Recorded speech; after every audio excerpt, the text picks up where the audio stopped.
Hello guys, स्वागत है आपका अपने यूट्यूब चैनल सिविल ज्ञान सिटी में। तो इस सेशन में हम फ्लूइड मैकेनिक्स का सेशन लेने वाले हैं। फ्लूइड मैकेनिक्स का सेशन ये है, पूरा फ्लूइड का चैप्टर इसमें बताया जाएगा। ये session actually quick revision type का सेशन है। और बात कर लेते हैं इस सेशन के बारे में। तो इस सेशन को जो JSSC JEE का सिविल के स्टूडेंट, इलेक्ट्रिकल के स्टूडेंट और मैकेनिकल, ये तीनों लोग देख सकते हैं। गारंटी इतना देंगे कि इस सेशन को देखने के बाद क्वेश्चन जो है आपसे बनेगा, जो ऑब्जेक्टिव क्वेश्चन है एग्जाम में छूटेगा नहीं। पूरा डिटेल में नहीं बताने वाले हैं, क्विक रिवीजन कराएंगे और इससे आपका सिलेबस भी कंप्लीट होगा, रिवीजन भी हो जाएगा आपका। ठीक है, टर्म बताएंगे, जो टर्म है जो यहाँ पे आएगा वो सब कुछ हम बताएंगे यहाँ पे। ठीक है, तो फ्लूइड मैकेनिक्स में सबसे पहले अगर हम बात करें तो फ्लूइड किसको बोलते हैं, इसके बाद हम आते हैं। ठीक है, फ्लूइड किसको बोलते हैं? तो फ्लूइड एक ऐसा सब्सटेंस है जो कि फ्लो कर सकता है। फ्लूइड एक ऐसा सब्सटेंस है जो कि फ्लो कर सकता है। ठीक है, और साथ ही साथ ये जो फ्लूइड है इसमें आपका लिक्विड और गैस दोनों आ जाएगा। फ्लूइड में क्या आ जाएगा आपका? लिक्विड और गैस दोनों आ जाएगा। ठीक है, तो लिक्विड और गैस दोनों को क्या बोलते हैं? फ्लूइड बोलते हैं, जो कि फ्लो कर सकता है। मतलब एक ऐसा भी बोल सकते हैं कि फ्लूइड एक जीरो मेमोरी सब्सटेंस है, जो कि एक बार शियर फोर्स उस पे लगा और वो डिफॉर्म हो गया तो फिर से वो अपना जो पोजीशन को है वो क्या करेगा, कम बैक नहीं आएगा, जो पोजीशन पे अपना फिर से नहीं आएगा, तो उसको हम फ्लूइड बोलेंगे। तो इतना पता चल गया, आगे हम लोग देखते भी जाएंगे। अब आते हैं हम फ्लूइड मैकेनिक्स क्या होता है। तो देखिए, फ्लूइड मैकेनिक्स क्या होता है, ये ब्रांच है, ऐसा ब्रांच है मैकेनिक्स का जिसमें कि हम फ्लूइड के बिहेवियर के बारे में स्टडी करते हैं। फ्लूइड के बिहेवियर के बारे में स्टडी करते हैं। फ्लूइड बिहेवियर, अगर फ्लूइड रेस्ट में है तो स्टडी करेंगे, अगर मोशन में है तो स्टडी करेंगे। मोशन में है विदाउट कॉजिंग द फोर्सेस, मतलब जो फोर्स मोशन को कॉज कर रहा है उसके बारे में हम स्टडी करेंगे, और बिना फोर्सेस के भी उसके बारे में भी हम स्टडी करेंगे। तो देखिए, तीन टर्म आता है यहाँ पे। एक आता है आपका फ्लूइड स्टैटिक्स, एक आता है आपका fluid dynamics, sorry fluid kinematics, पहले देख लेते हैं फ्लूइड काइनेमेटिक्स, और एक टर्म आता है आपका फ्लूइड डायनेमिक्स। ठीक है, तीनों के बारे में हम देखते हैं क्या है। फ्लूइड डायनेमिक्स तीनों क्या है। ठीक है, तो फ्लूइड स्टैटिक्स क्या है? Behaviour of study of fluid, मतलब फ्लूइड के बिहेवियर का, फ्लूइड कैसा बिहेव करता है अगर वो रेस्ट में है, तो वो किस में आ जाएगा?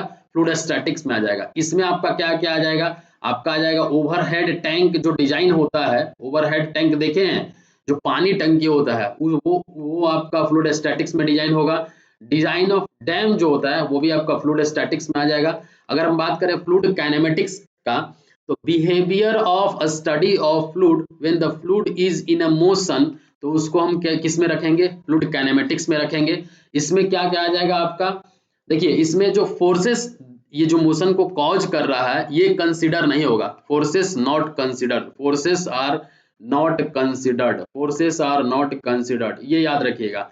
अब इसमें फ्लूइड काइनेमेटिक्स में क्या आ जाएगा? फ्लूइड काइनेमेटिक्स में क्या आ जाएगा?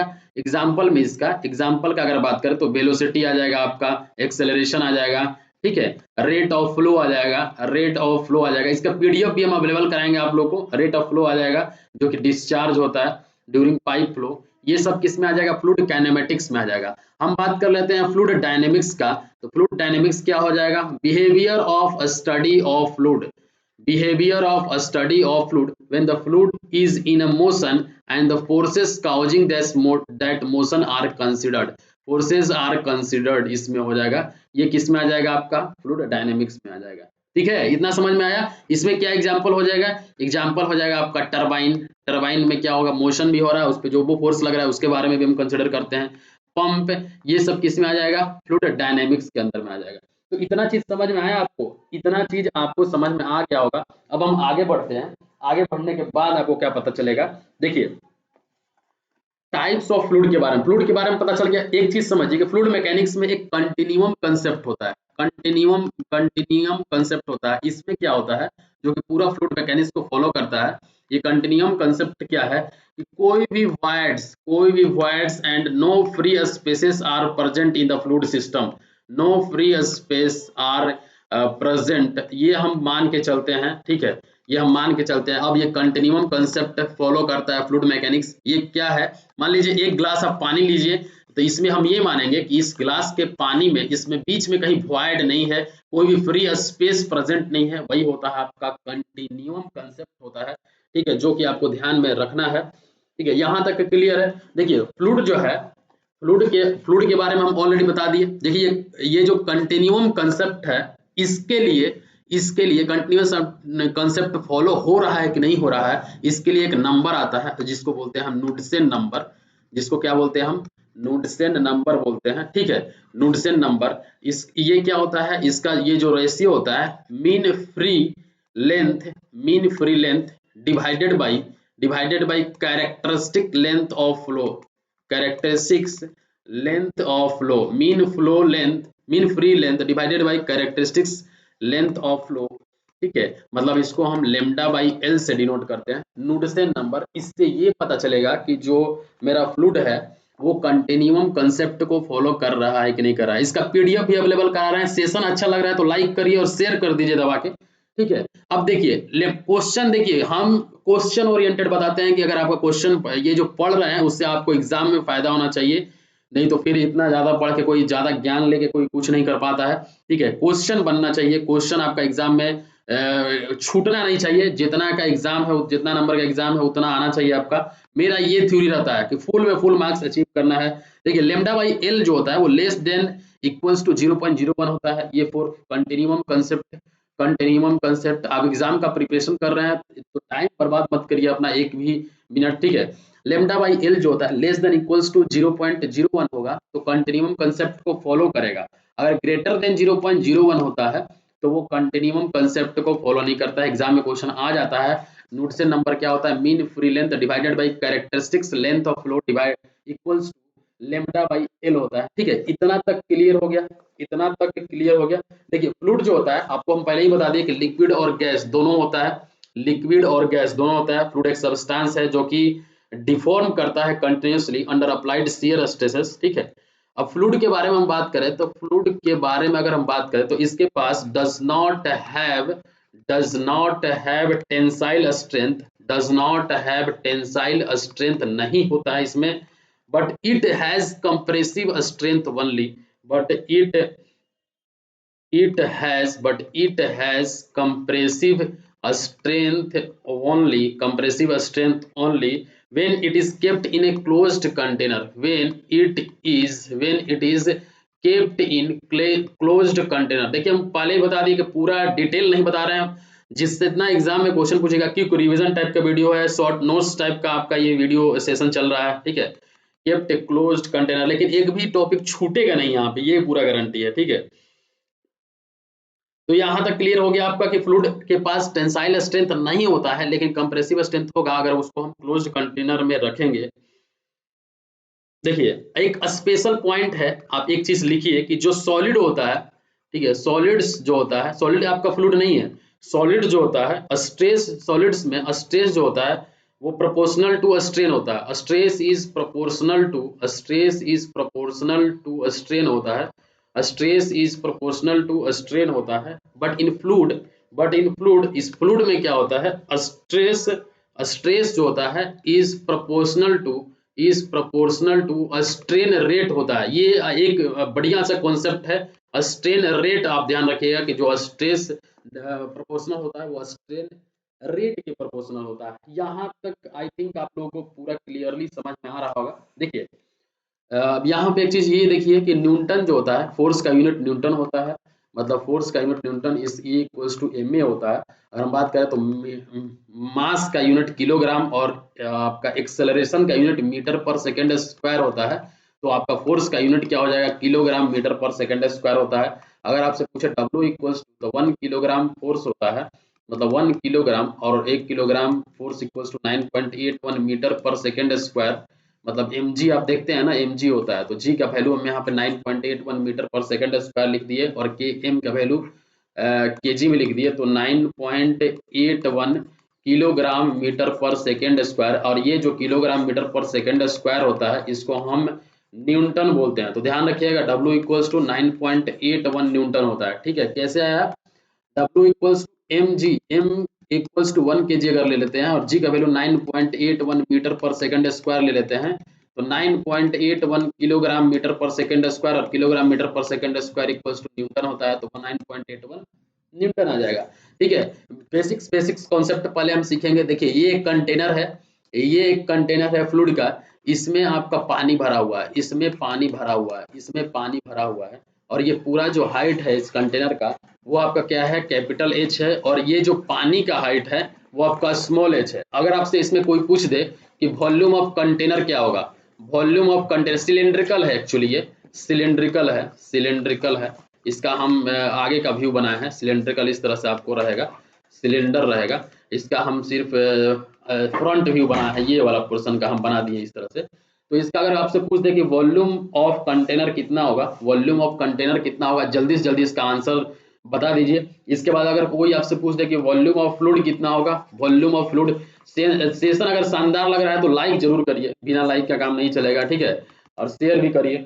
तो वॉल्यूम ऑफ कंटेनर आपसे पूछेगा तो π/4 d² इंटू कैपिटल एच होगा, और वॉल्यूम ऑफ फ्लूइड आपसे कोई पूछेगा तो π/4 इंटू d²। बेसिक्स चीज था, ये आगे यूज हो सकता है इसलिए हम यहाँ पे बता दिए। अब ये भी चीज आप ध्यान रखिएगा, पानी के केसेस में 1 लीटर इक्वल्स टू 1 kg होता है, 1 metre cube equals to 1000 litre होता है, 1 metre cube equals to 1000 litre होता है, और 1 लीटर इक्वल्स टू 1000 सीसी होता है, 1 लीटर इक्वल्स टू 1000 सीसी होता है। इतना तक क्लियर है, इतना तक क्लियर है, आगे बढ़ेंगे हम, ठीक है। एक चीज आप ध्यान रखिएगा, इतना समझ में आ रहा है, सबसे क्वेश्चन है, क्वेश्चन से लिंक है, सबसे क्वेश्चन पूछेगा, ये सेशन देखने के बाद आप क्वेश्चन जाके बनाइएगा तब बोलिएगा।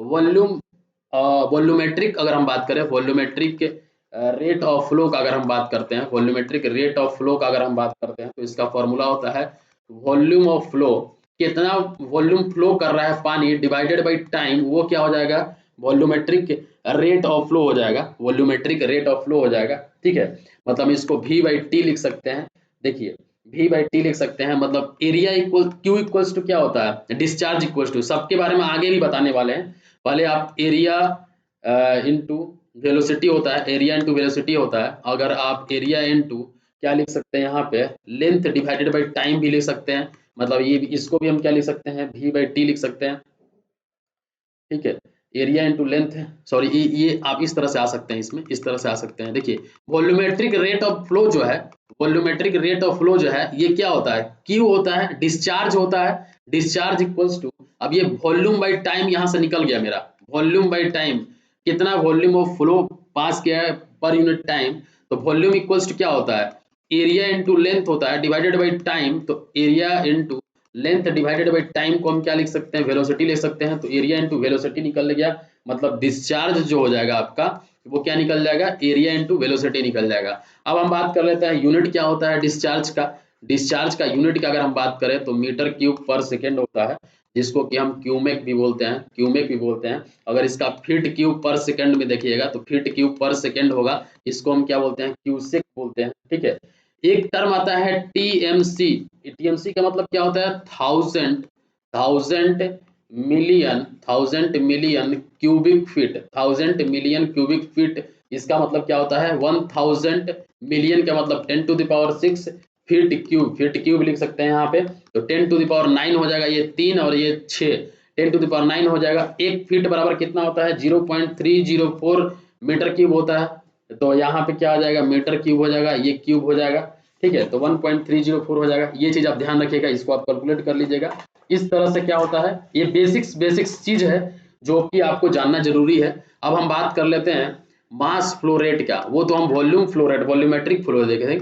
अब ये कहता है एम डॉट से डिनोट करते हैं mass rate of flow, mass rate of flow, इसको हम m/t से डिनोट करते हैं, इसका यूनिट किलोग्राम पर सेकेंड हो जाएगा, इसका यूनिट किलोग्राम पर सेकेंड हो जाएगा, तो m डॉट इक्वल्स टू रो ए भी हो जाएगा, रो ए भी हो जाएगा, तो रो और ए बी का यूनिट क्या होता है, सॉरी ए बी क्या होता है, एरिया इनटू वेलोसिटी डिस्चार्ज होता है, तो मास रेट फ्लो को हम रो इनटू क्यू भी लिख सकते हैं, मास रेट फ्लो को हम रो इनटू क्यू भी लिख सकते हैं, ठीक है। इतना तक क्लियर है, इतना तक क्लियर है, इतना तक क्लियर है। अब हम एक चीज आप लोग को बताएंगे टाइप्स ऑफ फ्लूइड के बारे में, टाइप्स ऑफ फ्लूइड के बारे में बताएंगे, और भी बहुत सारा चीज हम बताने वाले हैं, बस सेशन से बने रहिए, एक भी टाइम आपका वेस्ट नहीं होगा, एक सेकंड भी आपका हम वेस्ट नहीं करेंगे। टाइप्स ऑफ फ्लूइड का बात करें, अगर हम टाइप्स ऑफ फ्लूइड के बारे में हम डिस्कशन कर लेते हैं, सबका पीडीएफ भी टेलीग्राम चैनल में मिलेगा, टेलीग्राम चैनल है उससे जुड़ जाइए। आप डायरेक्टली सिविल ज्ञान सिटी स्टेट जेईई भी आप अगर लिखते हैं, स्टेट सिविल ज्ञान सिटी स्टेट जेईई टेलीग्राम में सर्च करते हैं तो आ जाएगा आपका चैनल, ठीक है, मिल जाएगा आपको। टाइप्स ऑफ फ्लूइड के बारे में हम बात कर लेते हैं। तो दो टाइप का फ्लूइड होता है, एक होता है आपका रियल फ्लूइड और आइडियल फ्लूइड, और उसमें भी अलग टाइप का क्लासिफिकेशन है, एक न्यूटोनियन फ्लूइड और एक होता है आपका नॉन न्यूटोनियन फ्लूइड। वो हम बाद में बताएंगे। सबसे पहले आप देख लीजिए टाइप्स ऑफ फ्लूइड में, टाइप्स ऑफ फ्लूइड में एक होता है आपका रियल फ्लूइड, एक होता है आपका रियल फ्लूइड, एक होता है आपका रियल फ्लूइड और एक होता है आपका आइडियल फ्लूइड।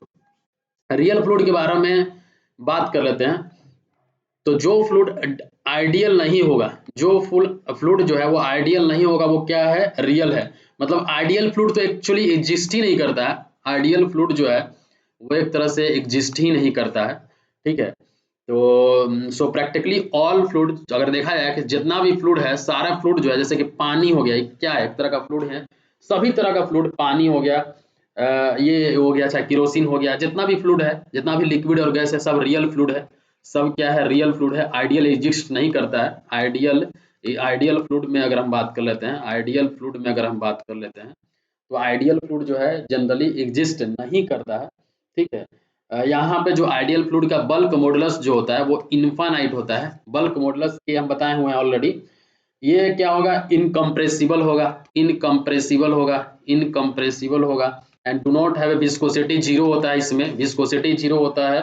सरफेस टेंशन भी क्या होता है, जीरो होता है। सरफेस टेंशन का अगर हम बात करें, सरफेस टेंशन क्या होता है, जीरो होता है। तो उस टाइप के फ्लूइड को हम आइडियल फ्लूइड बोलते हैं। यहाँ पे शियर स्ट्रेसेस भी एग्जिस्ट नहीं करता है। आइडियल फ्लूइड में शियर स्ट्रेसेस भी एग्जिस्ट नहीं करता है, और प्रेशर जो सभी डायरेक्शन में क्या होता है, सेम होता है। आइडियल फ्लूइड के केसेस में जो इंटेंसिटी ऑफ प्रेशर होता है वो सभी डायरेक्शन में क्या होगा, सेम होगा। सभी डायरेक्शन में क्या होगा, ये आपका आइडियल फ्लूइड होता है। जो आइडियल नहीं है वो रियल है।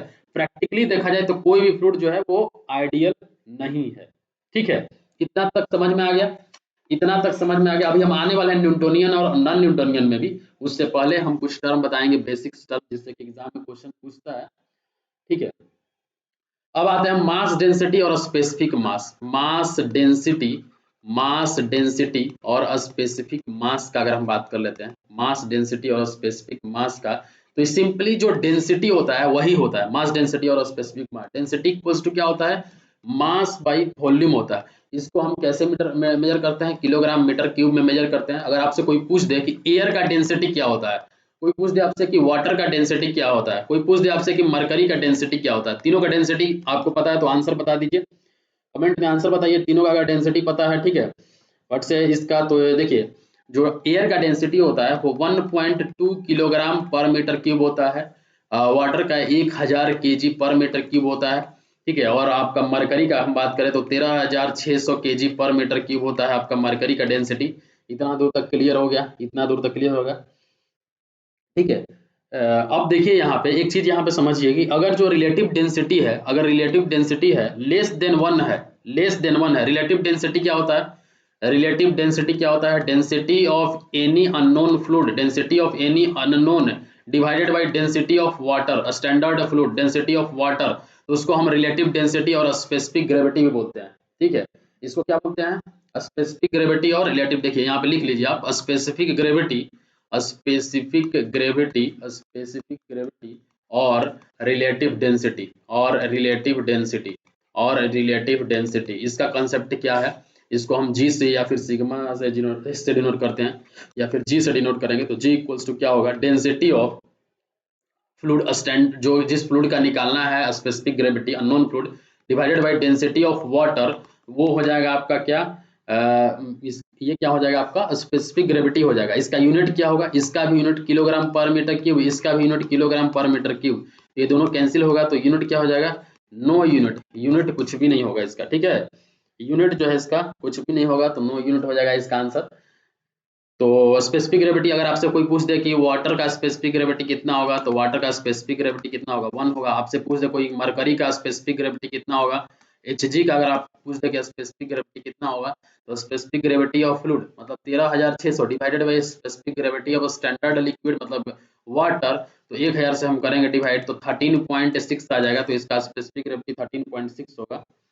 तो ये चीज आप याद रखिएगा, ये चीज आप ध्यान रखिएगा। अब हम बात कर लेते हैं यहाँ पे, अगर रिलेटिव डेंसिटी का जो वैल्यू है, रिलेटिव डेंसिटी का अगर वैल्यू लेस देन 1 होता है, एक से अगर कम आता है, मतलब हम ये समझेंगे कि वो जो फ्लूइड है, ये जो फ्लूइड है, fluid is lighter than water, fluid is lighter than water, सबका पीडीएफ है, मिलेगा ही मिलेगा। लाइटर देन वाटर, फ्लूइड जो है वो वाटर से हल्का है, ठीक है। डेंसिटी ऑफ वाटर जो होता है, डेंसिटी ऑफ जो वाटर होता है, डेंसिटी ऑफ जो वाटर होता है मैक्सिमम होता है 4 डिग्री सेल्सियस पे, मैक्सिमम होता है 4 डिग्री सेल्सियस पे मैक्सिमम होता है, ठीक है। अब आप एक चीज आप ध्यान रखिएगा कि फेदोमीटर जो होता है, फेदोमीटर जो होता है, फेदोमीटर जो होता है ये मेजर किया जाता है, used to measure, used to measure, used to measure ocean depth measure करने के लिए होता है, ओशियन डेप्थ मेजर करने के लिए होता है आपका फेदोमीटर, ओशियन डेप्थ मेजर करने के लिए होता है। देखिए जो डेंसिटी होता है, डेंसिटी ऑफ लिक्विड का अगर हम बात करें, डेंसिटी ऑफ लिक्विड या गैस का अगर हम बात कर लेते हैं तो डायरेक्टली प्रोपोर्शनल होता है प्रेशर का, डायरेक्टली प्रोपोर्शनल होता है प्रेशर का, और इनवर्सली प्रोपोर्शनल होता है टेम्परेचर का, इनवर्सली प्रोपोर्शनल होता है टेम्परेचर का। जैसे कि आपको पता है कि पीवी इक्वल्स टू एनआरटी, इस कंसेप्ट पे, यहाँ पे मोल वाले कंसेप्ट पे, ठीक है। तो यहाँ ये इसको हम P equals to rho R T भी लिखते हैं, rho inversely proportional to temperature हो जाएगा और P directly proportional to density होता है, ठीक है। ये वाला पीवी इक्वल्स टू क्या होता है, एन आर टी होता है, P equals to rho R T भी होता है। तो रो जो डेंसिटी है अगर ये नीचे जाएगा आर टी तो rho equals to P by R T होगा, मतलब जो डेंसिटी होगा इनवर्सली प्रोपोर्शनल टू टेम्परेचर होगा, लेकिन जो डेंसिटी होगा डायरेक्टली प्रोपोर्शनल टू प्रेशर होगा। तो ये चीज आप ध्यान रखिएगा, ठीक है। अब यहाँ पे आप एक चीज समझिए, स्पेसिफिक वेट क्या होता है, स्पेसिफिक वेट क्या होता है, स्पेसिफिक वेट का अगर हम बात कर लेते हैं तो weight of substance, weight of substance divided by volume of substance जो होता है वो स्पेसिफिक वेट होता है। इसको हम कैसे डिनोट करते हैं, स्मॉल डब्ल्यू से डिनोट करते हैं। ये आपका कैपिटल डब्ल्यू है डिवाइडेड बाई वी, इसका यूनिट क्या हो जाएगा, न्यूटन पर मीटर क्यूब होता है स्पेसिफिक वेट। ध्यान रखिएगा स्पेसिफिक वेट का अगर हम बात करें, ठीक है।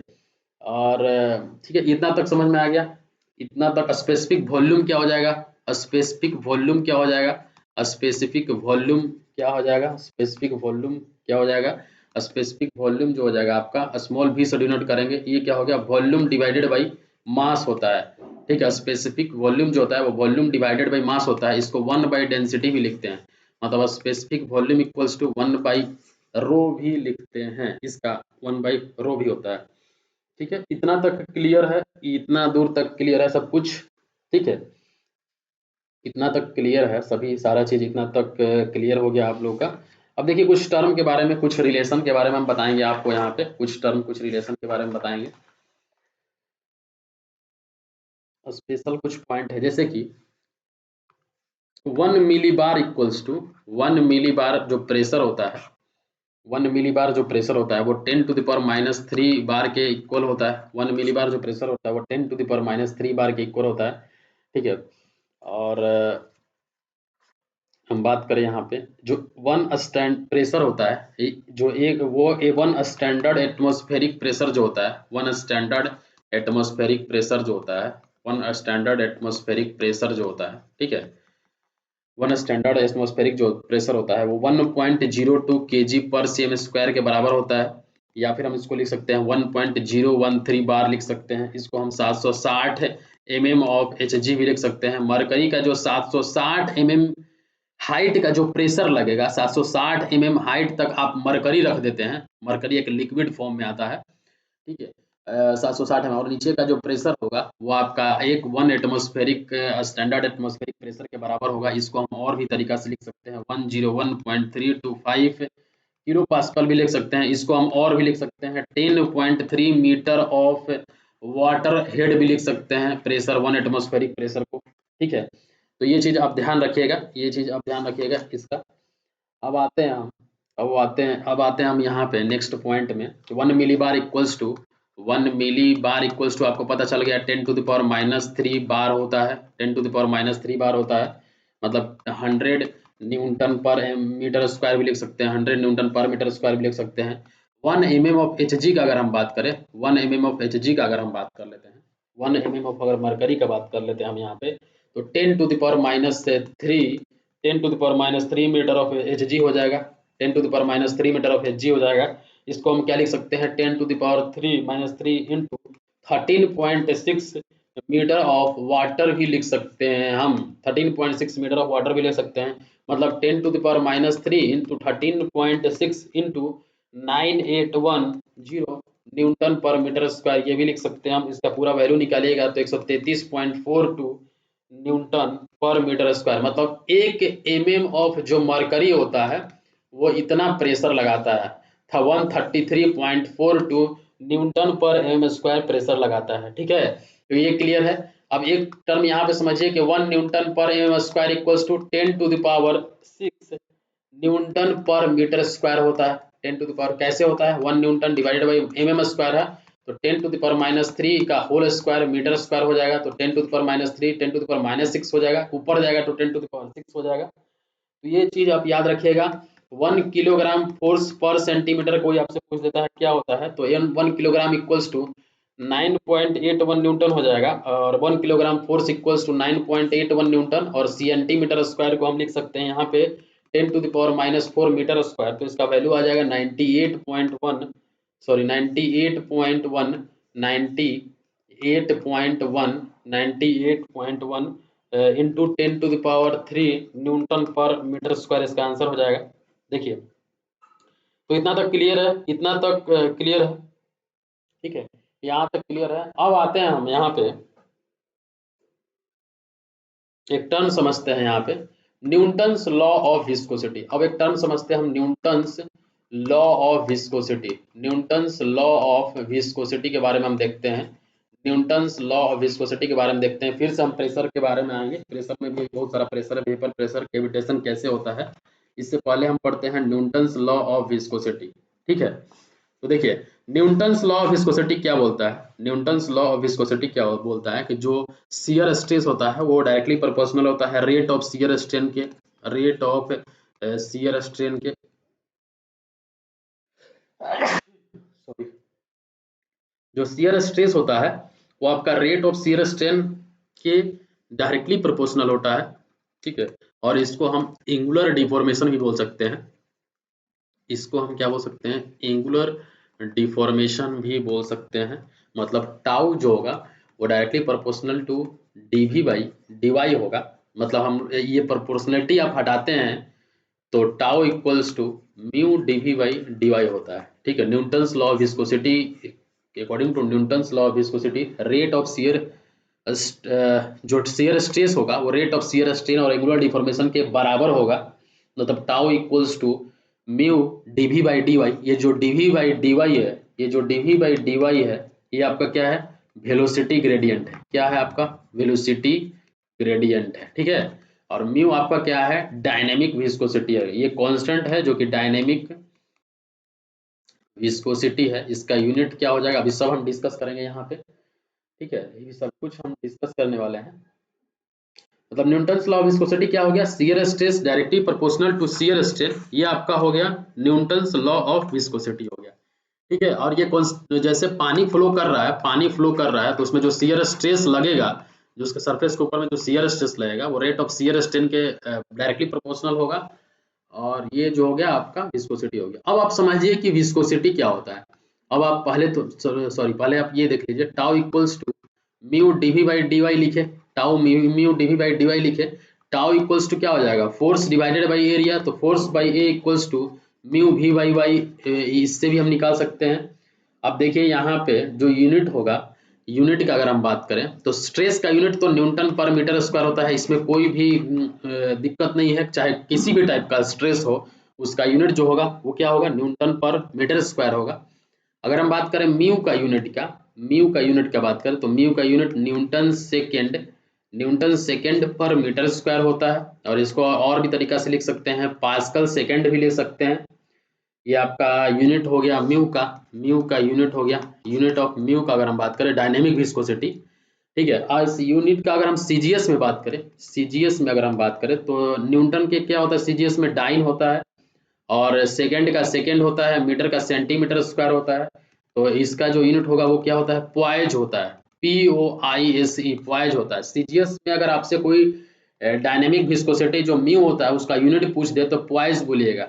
यूनिट तो समझ में आ रहा है ना कैसे होता है, tau equals to mu DV by D y. ठीक है, तो म्यू इक्वल्स टू क्या हो जाएगा, tau by dv by D y हो जाएगा। टाउ का यूनिट क्या होता है, न्यूटन पर मीटर स्क्वायर होता है, और डीवी बाई डी वाई का यूनिट क्या होता है, डीवी का यूनिट होता है मीटर पर सेकेंड, और इस डिवाइडेड बाई मीटर करिएगा तो मीटर मीटर कैंसिल हो जाएगा, तो 1 बाई सेकेंड आ जाएगा, सेकेंड ऊपर जाएगा तो क्या आ जाएगा, न्यूटन सेकेंड पर मीटर स्क्वायर। ठीक है, आई थिंक आपको यहाँ पे दिक्कत नहीं होना चाहिए, आई थिंक आपको यहाँ पे दिक्कत नहीं होना चाहिए, म्यू का यूनिट में दिक्कत नहीं होना चाहिए।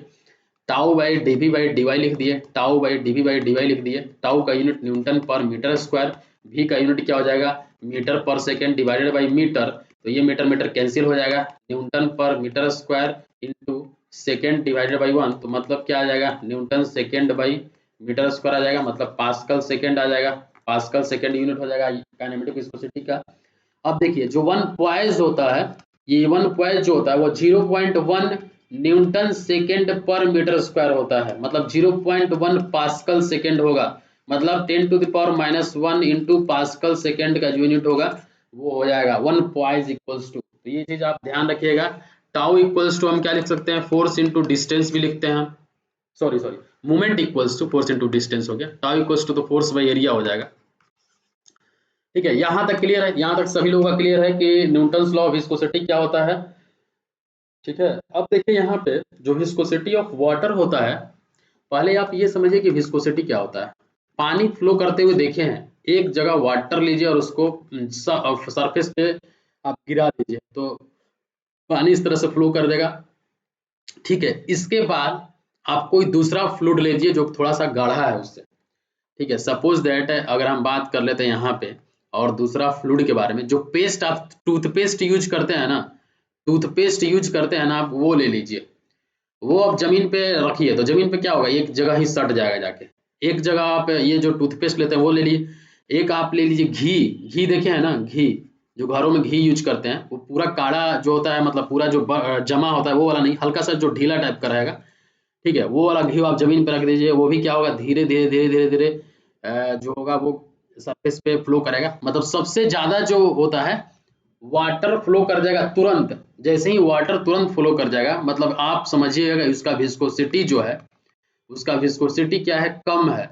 विस्कोसिटी किसका ज्यादा है, पेस्ट का जो विस्कोसिटी है वो ज्यादा है। अब आप बता सकते हैं कि विस्कोसिटी क्या होता है, पेस्ट का विस्कोसिटी ज्यादा है, उससे ज्यादा वाटर से ज्यादा विस्कोसिटी घी का है, वाटर से ज्यादा विस्कोसिटी जो है वो घी का है, क्योंकि वो धीरे धीरे फ्लो कर रहा है। देखिए तो विस्कोसिटी क्या होगा, विस्कोसिटी एक इंटरनल फ्रिक्शन हो गया, विस्कोसिटी क्या हो गया, एक इंटरनल फ्रिक्शन हो गया, एक इंटरनल कोई समझिए कि शक्ति हो गया जो आ रहा है, जो कि फ्लूइड के फ्लो को रोक रहा है। तो विस्कोसिटी क्या बोल सकते हैं, इंटरनल फ्रिक्शन है एक, जो कि फ्लूइड फ्लो को अपोज कर रहा है, जो फ्लो हो रहा है उसको अपोज कर रहा है, उसको हम विस्कोसिटी बोलते हैं।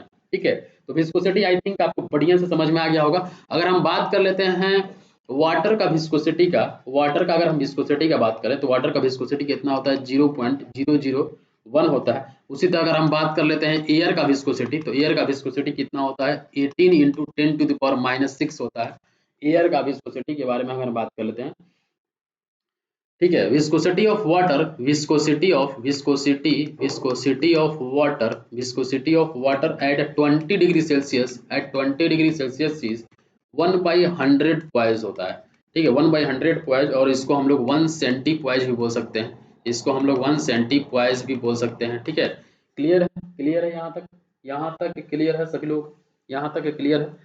ठीक है, अब हम आते हैं न्यूटन्स लॉ ऑफ विस्कोसिटी। तो बता दिए न्यूटन्स लॉ ऑफ विस्कोसिटी में दो टाइप का फ्लूइड होता है, एक होता है आपका न्यूटोनियन फ्लूइड, एक होता है आपका न्यूटोनियन फ्लूइड, और एक होता है नॉन न्यूटोनियन फ्लूइड। एक होता है आपका नॉन न्यूटोनियन फ्लूइड होता है, नॉन न्यूटोनियन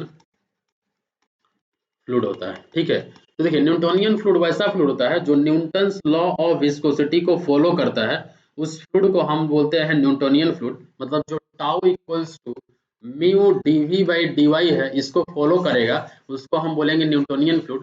और ये जो tau equals to mu DV by dy को फॉलो नहीं करेगा, तो इसको हम क्या बोलेंगे, नॉन न्यूटोनियन फ्लूइड बोलेंगे। ठीक है, क्लियर है, क्लियर है यहाँ तक कि नॉन न्यूटोनियन फ्लूइड और न्यूटोनियन फ्लूइड किसको बोलेंगे, जो न्यूटन्स लॉ ऑफ विस्कोसिटी को फॉलो करेगा उसको न्यूटोनियन फ्लूइड बोलेंगे। तो नॉन न्यूटोनियन फ्लूइड का अगर इक्वेशन देखा जाए तो टाउ इक्वल्स टू, इसका तो ये इक्वेशन हो गया, tau equals to mu DV by dy Newtonian fluid का। अगर हम नॉन न्यूटोनियन फ्लूइड का इक्वेशन देखें तो tau equals to B plus A into dv by dy का पावर n होता है, dv बाई dy का पावर n होता है। यहाँ पे जो b होगा ये आपका, सॉरी पहले ये देख लेते हैं हम, ये जो होगा आपका कंसिस्टेंसी इंडेक्स होगा, ये जो होगा आपका कंसिस्टेंसी इंडेक्स होगा, ये कंसिस्टेंसी इंडेक्स होगा। यहाँ पे आप देख रहे हैं टाउ इक्वल्स टू बी ए, और आपका जो b होगा यहाँ पे b होगा ये कांस्टेंट होगा, ये कांस्टेंट होगा जो कि डिपेंड करेगा आपके, जो कि डिपेंड करेगा, एक तो फ्लो डिपेंडेंट होता है, एक फ्लो डिपेंडेंट होता है, एक फ्लो डिपेंडेंट होता है, और एक होता है आपका टाइम डिपेंडेंट होता है, एक होता है आपका टाइम डिपेंडेंट डिपेंडेंट होता है, एक फ्लो डिपेंडेंट होता है, एक टाइम डिपेंडेंट होता है, ठीक है। और इन जो हो गया, इन क्या हो गया, फ्लो बिहेवियर इंडेक्स हो गया, इन क्या हो गया आपका फ्लो बिहेवियर, बिहेवियर इंडेक्स हो गया। बिहेवियर का स्पेलिंग आप देख लीजिएगा, बीई, बिहेवियर, बिहेवियर इंडेक्स हो गया, फ्लो बिहेवियर इंडेक्स हो गया, ठीक है। इतना क्लियर है, इतना तक क्लियर है। अब हम आगे बढ़ते हैं, जो टाउ, ये आपका जनरल शेयर इक्वेशन हो गया, जो अभी हम ये पहले वाला बता दिए, ये वाला जनरल शेयर इक्वेशन हो गया। अब हम बात कर लेते हैं, एक कर्व बता रहे हैं आपको, उसी से हम सारा कुछ बताएंगे कि कौन कौन सा फ्लूइड होता है, उसी से हम बताने वाले हैं। जैसे देखिए ये कर्व आप याद रखिएगा, अपने माइंड में हमेशा दिमाग में रखिएगा, ये कर्व तो आपको कभी भी भूल नहीं पाएगा, ठीक है। ये जो इक्वेशन होता है यहाँ से लेके यहाँ तक, ये वाला, ये आपका न्यूटोनियन फ्लूइड है, ये आपका क्या है, न्यूटोनियन फ्लूइड है, ये आपका क्या है, न्यूटोनियन फ्लूइड है, ठीक है। क्लियर है, क्लियर है, न्यूटोनियन फ्लूइड है ये, ठीक है। इसके नीचे में जो ये वाला इक्वेशन है, ये वाला जो कर्व है, ये क्या होता है, n equals to n greater than 1 होता है, और b इक्वल्स टू 0 होता है। n ग्रेटर देन 1 होगा, b इक्वल्स टू 0, यहाँ पे क्या होगा आपका b equals to 0, b equals to 0 और n इक्वल्स टू 1 होता है। ये आपका न्यूटोनियन फ्लूइड, ये आपका कौन सा फ्लूइड है, डाइलेटेंट फ्लूइड है। ये कौन सा फ्लूइड है, डाइलेटेंट फ्लूइड है। सबके बारे में अभी फिर हम बताएंगे, एग्जाम्पल भी बताएंगे। डाइलेटेंट फ्लूइड है, ठीक है। यहाँ पे n का वैल्यू ग्रेटर देन 1 होता है, n का वैल्यू जो है वो आपका ग्रेटर देन 1 होगा। अब देखिए ये तो समझ गया आप, ये वाला जो फ्लूइड होगा, इसके ऊपर से जो कर्व गया है, इसके सॉरी ये जो फ्लूइड है, ये इसके ऊपर से जो कर्व गया है, इसको हम कौन सा फ्लूइड बोलेंगे, इसको हम बोलेंगे स्यूडोप्लास्टिक। इसको हम कौन सा फ्लूइड बोलेंगे, स्यूडोप्लास्टिक फ्लूइड बोलेंगे, स्यूडोप्लास्टिक फ्लूइड बोलेंगे, स्यूडोप्लास्टिक फ्लूइड बोलेंगे, ठीक है। अब यहाँ पे ये समझिए कि यहाँ पे जो b का वैल्यू होता है वो 0 होगा, और n का वैल्यू क्या होगा, लेस देन 1 होगा, ठीक है। n का जो वैल्यू होगा वो लेस देन, एक्चुअली ये डिक्रीज कर रहा है इसलिए n का वैल्यू लेस देन 1 है, ये इंक्रीज इस तरह से कर रहा है इसलिए n का वैल्यू ग्रेटर देन 1 है। देखिए यहाँ पे जो फ्लूइड आएगा, यहाँ पे जो फ्लूइड आएगा, इस फ्लूइड को हम कौन सा फ्लूइड बोलेंगे, इसको बोलेंगे हम बिंघम प्लास्टिक फ्लूइड बोलेंगे। इसको हम कौन सा बोलेंगे, बिंघम, बिंघम प्लास्टिक बोलेंगे। ये इसके ऊपर से भी एक जाएगा, इसके नीचे से भी जाएगा, तो इस फ्लूइड को हम बोलेंगे, यहाँ पे जो फ्लूइड होगा इसको बोलेंगे हम रिहोपेक्टिक, रिहोपेक्टिक फ्लूइड बोलेंगे, रिहोपेक्टिक फ्लूइड बोलेंगे। और इसको बोलेंगे हम थाइक्सोट्रोपिक, इसको हम कौन सा बोलेंगे, थाइक्सोट्रोपिक, लिख लीजिएगा आप, थाइक्सोट्रोपिक। अब यहाँ पे इनका वैल्यू, इनका वैल्यू क्या होगा, इनका वैल्यू यहाँ पे ग्रेटर देन 1, जैसा कि नीचे वाला में था। यहाँ पे इनका वैल्यू क्या होगा, इनका वैल्यू जो है यहाँ पे लेस देन 1 होगा, लेकिन कहीं पे ये इक्वेशन में, इसमें यहाँ पे b का वैल्यू नॉट इक्वल्स टू 0, यहाँ पे भी b का वैल्यू नॉट इक्वल्स टू 0 होगा, ठीक है। और यहाँ पे भी b का वैल्यू नॉट इक्वल्स टू 0 होगा, इसमें भी आपका b का वैल्यू जो है वो नॉट इक्वल्स टू 0 होगा, ठीक है। n का वैल्यू यहाँ पे क्या होगा, n होगा बिंघम प्लास्टिक में, ठीक है। समझ में आया आपको, मतलब एक हो गया आपका dilatant, Newtonian, Newtonian fluid, pseudoplastic, rheopectic, rheopectic, Bingham plastic, और आपका यहाँ पे थैक्सोट्रॉपी हो गया। ये जो एक यहाँ पे एक वैल्यू हो गया, इस वैल्यू को अभी हम बता रहे हैं आपको, ठीक है। ये आपका यहाँ पे जो फ्लूइड आया, यहाँ पे जो फ्लूइड है, यहाँ पे जो फ्लूइड है, ये आपका आइडियल फ्लूइड है, यहाँ पे जो फ्लूइड है आइडियल फ्लूइड है, और ये जो नीचे में एक्स एक्सिस है, ये जो एक्स एक्सिस है ये dv बाई dy है, ये क्या है, dv बाई dy है। ये वाला इक्वेशन आप हमेशा याद रखिएगा, tau equals to b plus a into dv by dy का पावर n। ये आपका इक्वेशन जो है जनरल शेयर इक्वेशन जो है, इसी से हुआ है। कहाँ पे b का वैल्यू 0 है, कहाँ पे नहीं है, ये आपको क्लियरली यहाँ पे पता चल रहा है। अब देखिए यहाँ पे ध्यान से देखिएगा, ठीक है, ध्यान से देखिएगा, जो स्लोप ऑफ कर्व दे रहा है वो आपका एपरेंट विस्कोसिटी देता है, ठीक है। जो आपका यहाँ पे जो पहला जो फ्लूइड था थैक्सोट्रोपिक, जो ऊपर में सबसे हम लिखे थे थाइक्सोट्रोपिक का अगर हम बात कर लेते हैं, थाइक्सोट्रोपिक सबसे ऊपर से हम स्टार्ट कर लेते हैं।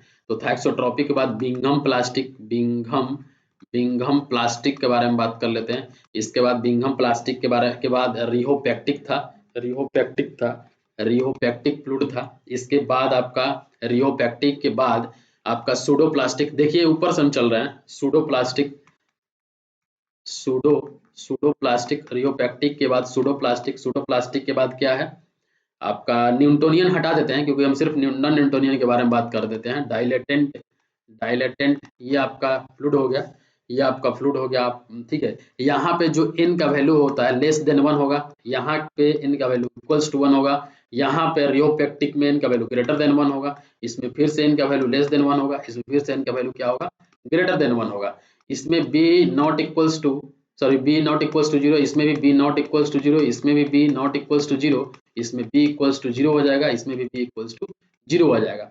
अब आइए आप थाइक्सोट्रॉपी में एग्जाम्पल में देखिएगा। तो थाइक्सोट्रॉपी का एग्जाम्पल का बात करें तो इंक जो होता है वो आपका थाइक्सोट्रॉपिक है।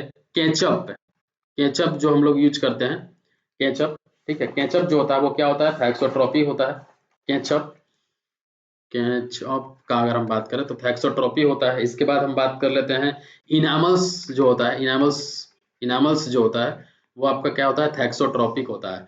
अगर हम बात कर लेते हैं आपका बिंघम प्लास्टिक का, तो बिंघम प्लास्टिक में कौन कौन सा आ जाएगा, आपका सीवेज जो है वो आपका बिंघम प्लास्टिक में आ जाएगा, स्लज जो है वही बिंघम प्लास्टिक में आ जाएगा, ड्रिलिंग मड जो है वो भी आपका किस में आ जाएगा, बिंघम में आ जाएगा। अगर हम बात कर लेते हैं जेल का, टूथपेस्ट का, ये सब किस में आ जाएगा, टूथपेस्ट जो है ये सब किस में आ जाएगा, ये सब आपका आ जाएगा बिंघम प्लास्टिक में। रिहोपैक्टिक का अगर हम बात कर लेते हैं तो जिप्सम जो होता है, जिप्सम इन वाटर, ये किस में आ जाएगा आपका, रिहोपैक्टिक में आ जाएगा। बेंटोनाइट स्लरी जो है, बेंटोनाइट जो स्लरी है वो भी किस में आ जाएगा, ये भी आपका रिहोपैक्टिक में आ जाएगा। हम सूडोप्लास्टिक का अगर बात करें तो इसमें पेंट आ जाएगा, पेपर आ जाएगा, पल्प आ जाएगा, आपका ब्लड आ जाएगा, सिरप जो है ये आपका सूडोप्लास्टिक में आ जाएगा। हम बात करते हैं पॉलीमर का, तो इसमें भी आ जाएगा, ये सूडोप्लास्टिक में आ जाएगा।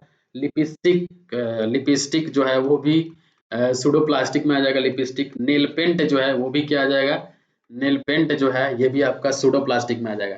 अगर हम डाइलेटेंट का बात करें तो क्विकसेंट, जो कि आप सॉइल मैकेनिक्स में पढ़े होंगे, वो आपका डाइलेटेंट फ्लूइड है। इसके बाद शुगर इन वाटर, पानी में अगर हम चीनी मिक्स कर दिए तो वो भी क्या है, डाइलेटेंट फ्लूइड है। अगर हम बटर का बात करें तो ये भी क्या है, डाइलेटेंट फ्लूइड है, ठीक है।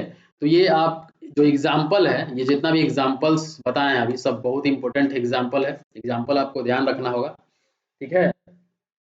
अब देखिए इसका एक ट्रिक है, ठीक है, जो कि हम किसी बुक में पढ़े थे वहीं से मिला था, ठीक है। तू भी, ठीक है, इसका ट्रिक पढ़िएगा। टी से टू आ गया, बी से भी आ गया, और रिहो से रूहानी आ गया, रूहानी, और पी से आपका पक्की आ गया, पक्की आ गया, एन से नोटी हो गया, एन से नोटी हो गया, और आपका जो डी है वो से ड्रामेबाज है, मतलब तू भी रूहानी, पक्की, नौटंकी, ड्रामेबाज है।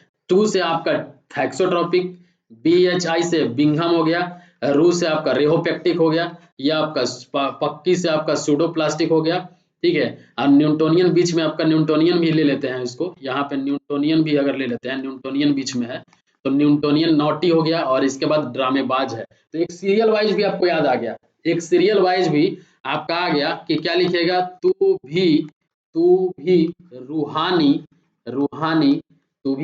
पक्की, नौटंकी, ड्रामेबाज है। ये जो है आपका ट्रिक हो गया। टू से आपका क्या हो जाएगा, थाइक्सोट्रॉपी हो जाएगा, भी से आपका बिंघम हो जाएगा, आर से आपका क्या हो जाएगा, रिहोपैक्टिक, पी से सूडोप्लास्टिक, एन से न्यूटोनियन, और डी से ड्रामेबाज, मतलब क्या हो जाएगा, आपका डायलेटेंट हो जाएगा। तो ये आपका ट्रिक हो गया, इससे आप याद रख सकते हैं, इसको इम्पोर्टेंट है, इससे क्वेश्चन पूछता है। एक चीज आप यहाँ पे और ध्यान रखिएगा, ठीक है, कि study of non Newtonian fluid, study of non Newtonian fluid, study of non Newtonian fluid is called rheology. इसको हम लोग क्या बोलते हैं? रिहोलॉजी बोलते हैं। Study of non Newtonian fluid is called rheology, ध्यान रखिएगा, ठीक है। और जो सूडो प्लास्टिक है, जो सूडो प्लास्टिक है, जो सूडो पक्की वाले जो पक्की जो है सूडो प्लास्टिक जो है, सूडो प्लास्टिक जो है, इसमें एन का जो वैल्यू होता है लेस देन 1 होता है। और यहाँ पे होता क्या है? शियर थिनिंग होता है, शियर थिनिंग होता है यहाँ पे। और एक जो आपका इसमें आ जाएगा डायलेटेंट, जिसमें कि एन का वैल्यू जो है वो ग्रेटर देन, डायलेटेंट में एन का वैल्यू जो है वो ग्रेटर देन 1 होता है। इसमें शियर थिकनिंग होता है, शियर क्या होता है? थिकनिंग होता है, थिकनिंग होता है, ठीक है। एग्जाम्पल याद रखना है आपको, एग्जाम्पल याद रखना है, जो भी बताएं हम डायलेटेंट सूडोप्लास्टिक का जो भी एग्जाम्पल हम बताएं, सब एग्जाम्पल को आपको ध्यान में रखना है, ठीक है। सब एग्जाम्पल को आपको ध्यान में रखना है, सब एग्जाम्पल आपको ध्यान में रखना है, ठीक है। आते हैं हम नेक्स्ट टॉपिक के बारे में, नेक्स्ट टॉपिक के बारे में हम देखते हैं। हम डायनेमिक विस्कोसिटी के बारे में बता दिए थे, डायनेमिक विस्कोसिटी के बारे में बता दिए, ठीक है। अब आप यहाँ पे देखिएगा काइनेमेटिक विस्कोसिटी के बारे में, ठीक है। काइनेमेटिक विस्कोसिटी क्या होता है? काइनेमेटिक विस्कोसिटी क्या होता है? इसको हम म्यू से डिनोट करते हैं, न्यू डिवाइडेड बाई रो होता है। मतलब ये आपका dynamic viscosity divided by density of the fluid, ये आपका क्या हो जाएगा? काइनेमेटिक विस्कोसिटी होगा। इसका जो यूनिट होगा, अगर हम यूनिट का बात करें तो मीटर स्क्वायर पर सेकंड जो होता है, ये काइनेमेटिक विस्कोसिटी का यूनिट होता है। इसको हम लोग सीजीएस में सेंटीमीटर स्क्वायर पर सेकंड बोलते हैं। 1 सेंटीमीटर पर सेकंड इक्वल्स टू 1 स्टॉक होता है। मतलब हम बोले यहाँ पे कि 1 स्टॉक इक्वल्स टू अगर हम बात कर लेते हैं, 1 stoke equals to 10 to the power -4 metre square पर सेकंड हो जाएगा, 10 to the power -4 metre square पर सेकंड हो जाएगा। 1 स्टॉक इक्वल्स टू, मतलब आपको यहाँ पे डायनेमिक विस्कोसिटी और काइनेमेटिक विस्कोसिटी पता चल गया। देखिए सेंटी स्टॉक आपसे कोई पूछ लेता है, सेंटी स्टॉक क्या होता है? सेंटी स्टॉक क्या होता है? तो 1/100 स्टॉक को हम one centi stoke equals to 1/100 stoke होता है। 1 सेंटी स्टॉक इक्वल्स टू क्या होता है?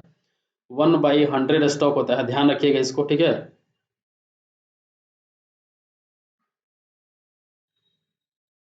यहाँ तक क्लियर है? 1 centi stoke equals to 1/100 stoke होता है, ठीक है। अब हम बात कर लेते हैं इसमें, जो कि क्वेश्चन पूछता है एग्जाम में, विस्कोसिटी जो होता है वो टेम्परेचर के साथ कैसे रिलेशन होता है? विस्कोसिटी जो रिलेशन होता है टेम्परेचर के साथ, मतलब अगर हम टेम्परेचर बढ़ाते हैं तो क्या होगा और घटाते हैं तो क्या होगा।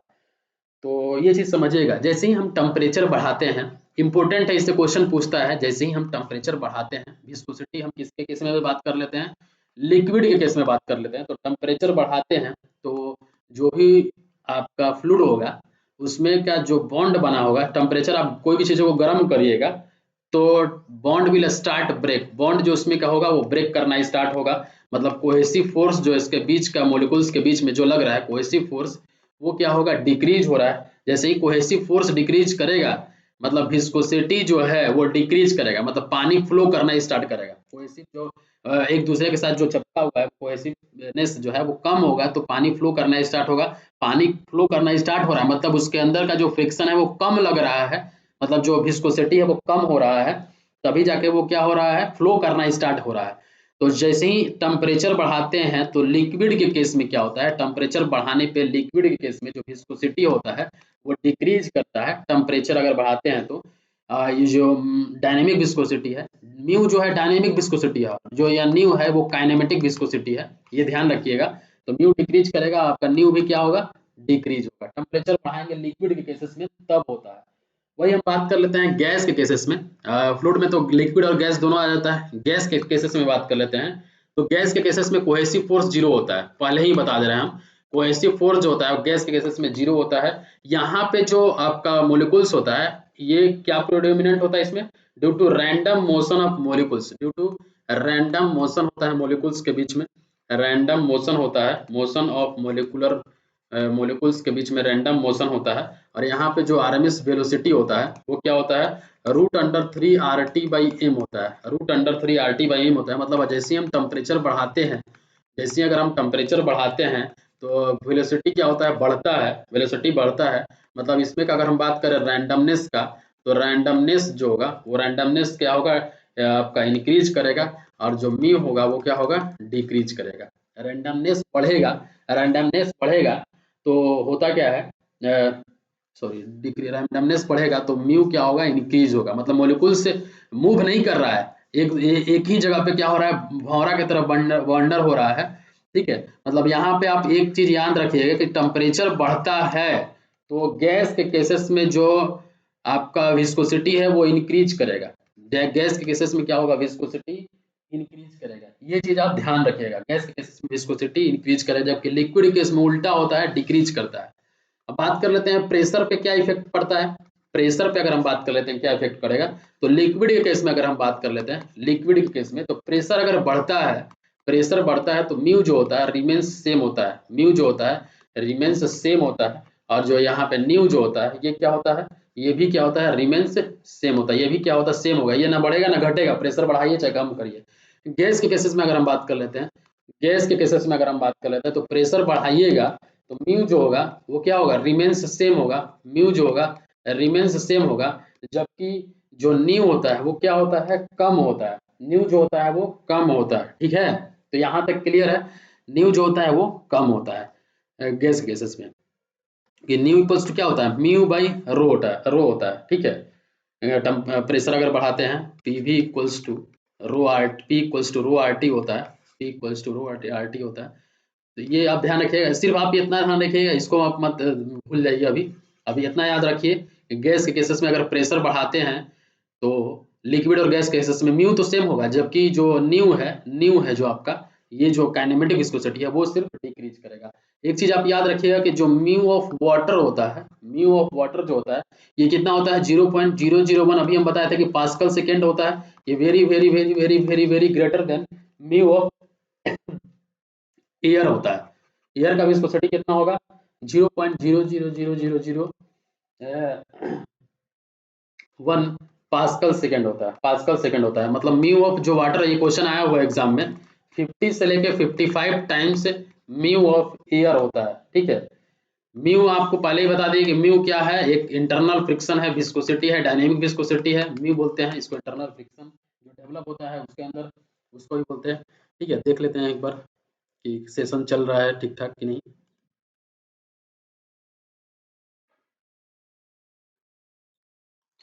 तो यहाँ तक क्लियर है। इसके बाद हम आते हैं बल्क मॉडुलस के बारे में। बल्क मॉडुलस के बारे में थोड़ा सा देख लेते हैं, इससे भी क्वेश्चन पूछता है इसके फार्मूला से। ठीक है, तो बल्क मॉडुलस क्या होता है, it is the ratio between change in pressure divided by volumetric strain minus dv by dv V होता है। ठीक है, मतलब हम यहाँ पे लिख सकते हैं P2 minus P1 divided by minus of V2 minus V1 divided by V होता है। ठीक है, तो जैसे ही अगर हम बल्क मॉडुलस का वैल्यू बढ़ता है तो प्रेशर का वैल्यू क्या होगा, प्रेशर का वैल्यू बढ़ेगा तो बल्क मॉडुलस का वैल्यू भी बढ़ेगा। मतलब ये हम यहाँ पे माइनस साइन क्यों दिए हैं, क्योंकि अगर हम प्रेशर इंक्रीज करते हैं, अगर हम प्रेशर इंक्रीज करते हैं, इंक्रीज इन प्रेशर क्या होता है, वॉल्यूम क्या होता है, डिक्रीज होता है, डिक्रीज होता है, वॉल्यूम डिक्रीज होता है, इसीलिए यहाँ पे नीचे में हम निगेटिव साइन दिए हुए हैं। ठीक है, सपोज दैट कि अगर आपसे बोल देता है कि जो आपका वॉल्यूमेट्रिक स्ट्रेन है वो 0.1% डिक्रीज कर रहा है, तो then dv by dv V का वैल्यू आपको क्या पुट करना है, 0.1 डिवाइडेड बाई 100, ये आपको क्वेश्चन में पुट करना है, पुट इन क्वेश्चन, क्वेश्चन में आपको इस तरह से पुट करके आपको क्या निकालना है। ठीक है, बल्क मॉडुलस का वैल्यू निकालना है। इसका यूनिट क्या हो जाएगा बल्क मॉडुलस का, कोई बता सकता है कि बल्क मॉडुलस के का यूनिट क्या होगा, के का यूनिट आपसे कोई पूछ देता है तो जो प्रेशर का यूनिट होगा वही बल्क मॉडुलस का यूनिट होगा। क्यों, क्योंकि यहाँ प्रेशर का यूनिट न्यूटन पर मीटर स्क्वायर, और ये वॉल्यूम का यूनिट हो जाएगा मीटर क्यूब, ये भी वॉल्यूम का यूनिट मीटर क्यूब, तो मीटर क्यूब कैंसिल हो जाता है। तो आपका जो बल्क मॉडुलस का जो यूनिट होगा वही आपका क्या हो जाएगा, प्रेशर का यूनिट जो होगा वही बल्क मॉडुलस का यूनिट हो जाएगा। ठीक है, तो ये बल्क मॉडुलस के बारे में आपको पता चल गया यहाँ पे। अब इसी से रिलेटेड एक टर्म है आपका, क्या है, कंप्रेसिबिलिटी। कंप्रेसिबिलिटी क्या होता है, कंप्रेसिबिलिटी के बारे में हम देख लेते हैं अगर, तो इसको हम बीटा से डिनोट करते हैं, तो बीटा इक्वल्स टू क्या हो जाएगा, 1 बाई बल्क मॉडुलस हो जाएगा। मतलब अगर हम इसका वैल्यू देखें तो 1 बाई बल्क मॉडुलस मतलब dp by dv by v हो जाएगा, मतलब इसका यूनिट निकाले तो क्या आपको मिल जाएगा dp, ये आपका क्या आ जाएगा 1 बाई के का वैल्यू क्या आ जाएगा 1 by dp into V by dp आ जाएगा। तो इस तरह से आपको फार्मूला मिल जाएगा, ठीक है, बल्क मॉडुलस का के का फार्मूला मिल जाएगा। ठीक है, अगर आपका जो डेंसिटी है प्रेशर के रिस्पेक्ट में चेंज नहीं करता, अगर जो डेंसिटी है वो अगर प्रेशर के रिस्पेक्ट में प्रेशर के साथ चेंज नहीं करता है तो वहाँ पे जो बल्क मॉडुलस का वैल्यू हो जाएगा, ठीक है, यहाँ पे जो वैल्यू हो जाएगा फ्लूइड जो हो जाएगा वो क्या हो जाएगा इनकम्प्रेसिबल होगा, फ्लूइड इज इनकम्प्रेसिबल फ्लूइड होगा यहाँ पे, ठीक है। तो ये चीज आपको ध्यान रखना है। अब आते हैं हम सरफेस टेंशन के बारे में देख लेते हैं। सरफेस टेंशन के बारे में देख लेते हैं। सरफेस टेंशन क्या होता है? सरफेस टेंशन, ठीक है, इसको हम सिग्मा से यहाँ डिनोट करते हैं। सिंपली आप ये याद रखिएगा surface tension equals to force by length होता है, फोर्स पर यूनिट लेंथ। होता क्या है, मान लीजिए ये आपका लिक्विड है, ये लिक्विड का फ्री सरफेस है, इसके यहाँ पे का जो मोलिकुल्स होगा इस तरह से होगा, यहाँ जो इसके बीच का ये पानी से भरा हुआ है, इसका अगर एक बीच के मोलिकुल्स को अगर निकालते हैं तो यहाँ पे फोर्स, ये चारों तरफ जो फोर्स लग रहा है इस मोलिकुल्स को एक बैलेंस पोजीशन में रख रहा है, जबकि यहाँ पे जो फोर्सेस लग रहा है वो इस तरफ क्या कर रहा है, एक इस सरफेस को स्ट्रेच कर रहा है, ठीक है, इस सरफेस को क्या कर रहा है, इस सरफेस को स्ट्रेच कर रहा है। तो जितना फोर्स के साथ स्ट्रेच कर रहा है और जितना लेंथ पे कर रहा है वो अगर डिवाइड करते हैं तो क्या आ जाता है, वो सरफेस टेंशन आ जाएगा, ठीक है।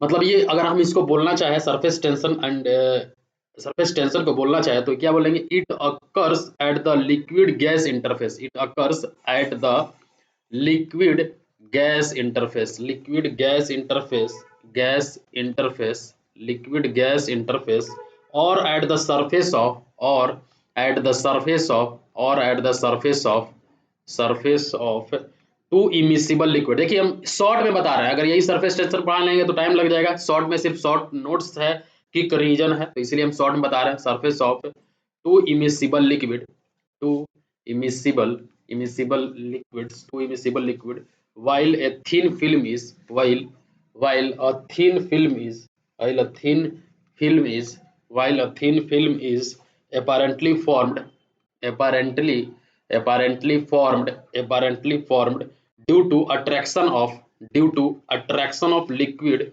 due to attraction of liquid, due to attraction of liquid in the surface, in the surface, ठीक है, इन द सरफेस। तो ये क्या हो जाएगा, सरफेस एक सिंपली आप याद रखिए कि सरफेस टेंशन क्या है, इस अगर एक free surface of the liquid है, यहाँ का जो मोलिकुल्स है हर तरह से क्या हो रहा है, बैलेंस हो रहा है, इस पे जो फोर्सेस लग रहा है ये इस मोलिकुल्स को बैलेंस पोजीशन में रख रहा है, जबकि यहाँ पे जो इसके सरफेस के सटे हुए जो भी मोलिकुल्स है वो इस तरफ से ये जो सरफेस है स्ट्रेच हो रहा है, एक बैलेंस जो फोर्सेस है वो बैलेंस नहीं हो पा रहा है, तो इस पे जो आपका फोर्सेस पर यूनिट लेंथ लगेगा उसी को हम क्या बोलते हैं, सरफेस टेंशन बोलते हैं, ठीक है, फोर्स पर यूनिट लेंथ होता है। सरफेस टेंशन जो होता है क्वेश्चन पूछा हुआ है एग्जाम में, सरफेस टेंशन क्वेश्चन पूछा हुआ है एग्जाम में, सरफेस टेंशन जो होता है वो कैसे होता है, किसके वजह से होता है, तो surface tension is caused by the cohesion, force of cohesion between liquid molecules, force of cohesion between, only cohesion, याद रखिएगा आप कि क्वेश्चन पूछा हुआ है लिक्विड मोलिकुल्स की जो सरफेस टेंशन होता है वो किसके वजह से होता है, तो कोहेशन के वजह से होता है, ठीक है, कोहेशन के वजह से क्या होता है, सरफेस टेंशन होता है, ठीक है। अब हम यहाँ पे अगर हम बात कर लेते हैं सरफेस टेंशन का सिग्मा से हम डिनोट करते हैं और ओनली कोहेशन रिस्पॉन्सिबल होता है, ठीक है। एक यहाँ पे मान लीजिए सपोज दैट ये फिगर है, यहाँ पे क्या है, पानी है, पानी इसके इस सरफेस के नीचे में पानी पूरा फ्लो कर रहा है, पानी पूरा फ्लो कर रहा है, पानी पूरा फ्लो कर रहा है।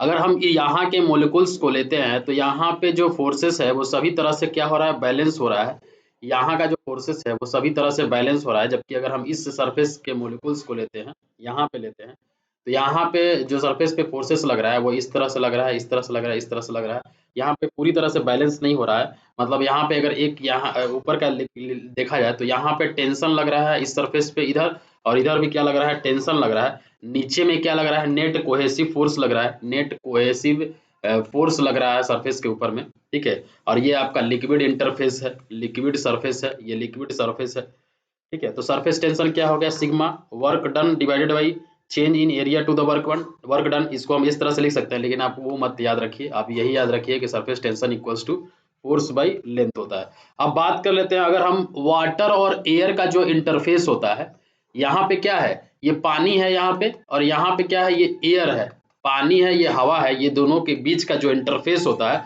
अगर यहाँ पे सरफेस टेंशन का वैल्यू पूछा जाए तो 0.073 न्यूटन पर मीटर होता है एट ए क्रिटिकल पॉइंट।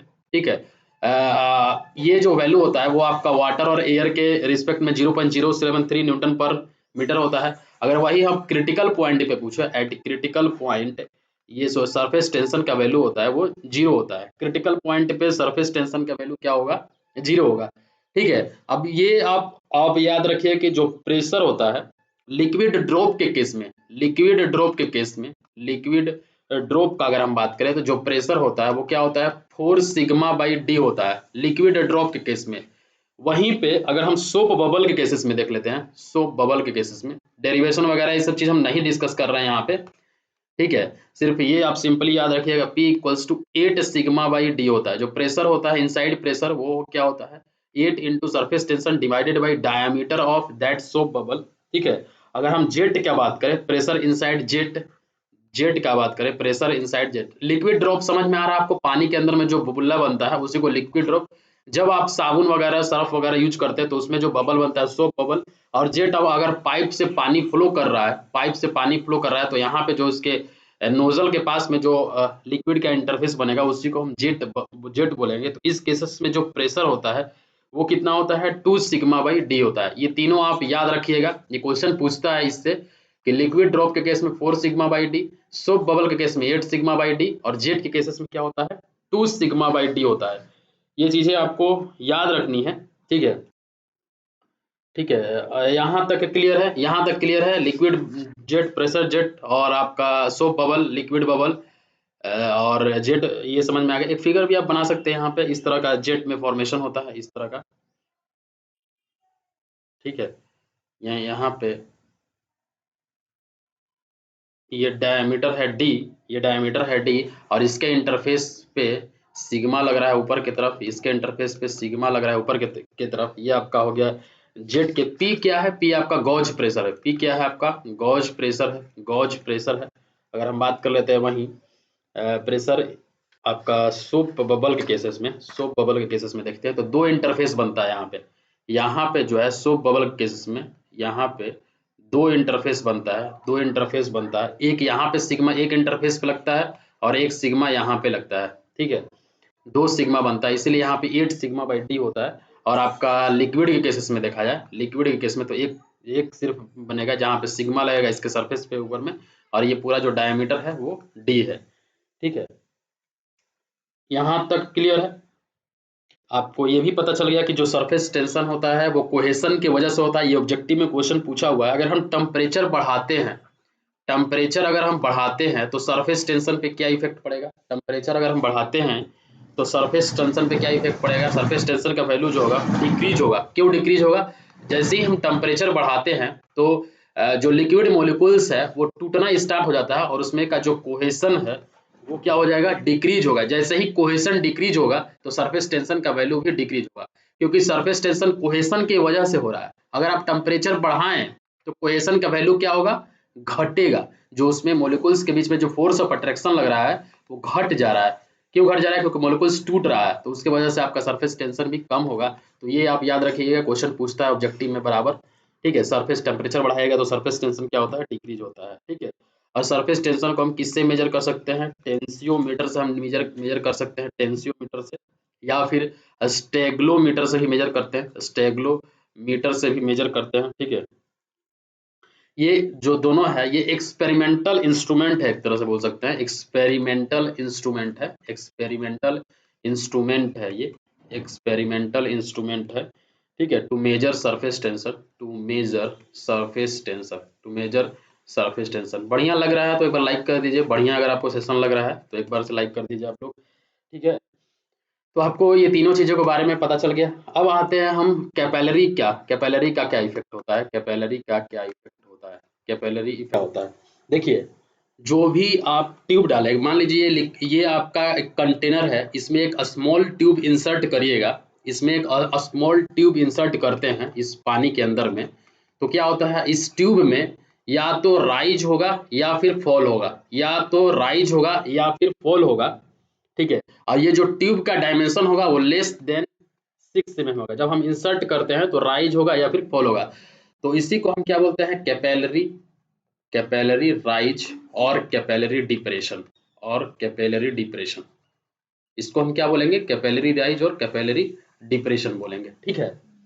अब देखिए राइज कब होगा, फॉल कब होगा। राइज कब होगा, अब हम यहाँ पे फिनोमेनन ऑफ राइज अगर हम देखते हैं तो ये आपका क्या है, ये जो है आपका एक कंटेनर हो गया, ये कंटेनर है, इसमें पानी यहाँ तक भरा हुआ है, ये पूरा यहाँ तक पानी भरा हुआ है। इसमें आप जैसे ही ट्यूब इंसर्ट किए, जैसे ही इसमें आप यहाँ पे ट्यूब इंसर्ट किए तो क्या होगा, इसमें क्या होगा, राइज होना स्टार्ट होगा, राइज होना स्टार्ट होगा। राइज होके सपोज दैट यहाँ तक आया, राइज होने के बाद यहाँ पे जो राइज होगा वो कुछ यहाँ तक होगा, यहाँ तक होगा। और इसमें जो एंगल बना थीटा वाला, ये थीटा जो एंगल बना वो यहाँ पे ये हुआ, यहाँ पे जो एंगल बना ये हुआ, ठीक है। यहाँ पे एक सरफेस टेंशन फोर्स लगा, यहाँ पे एक सरफेस टेंशन फोर्स लगा, यहाँ पे राइज हुआ, वो राइज कितना हुआ, एच हुआ, ठीक है। इस केसेस में क्या हुआ, राइज हुआ, यहाँ पे पानी भरा हुआ है, इस केसेस में राइज हुआ। मतलब यहाँ पे देखिए जो एडहेशन है वो कोहेशन से ज्यादा है, यहाँ पे जो एडहेशन है वो कोहेशन से ज्यादा है, और थीटा जो है वो लेस देन 90 डिग्री है। समझिए क्यों एडहेशन ज्यादा है, क्योंकि ये जो पानी है, ये पानी के बीच का जो यहाँ पे फोर्सेस लग रहा है वो कोहेशन लग रहा है, जबकि ऊपर में जो फोर्सेस लग रहा है वो एडहेशन लग रहा है। क्योंकि एडहेशन क्या होता है, आपका डिसिमिलर मॉलिक्यूल्स, मतलब अलग अलग मॉलिक्यूल्स के बीच का जो फोर्स ऑफ अट्रैक्शन होता है वो एडहेशन होता है, और सिमिलर मॉलिक्यूल्स के बीच का जो फोर्स ऑफ अट्रैक्शन होता है वो कोहेशन होता है।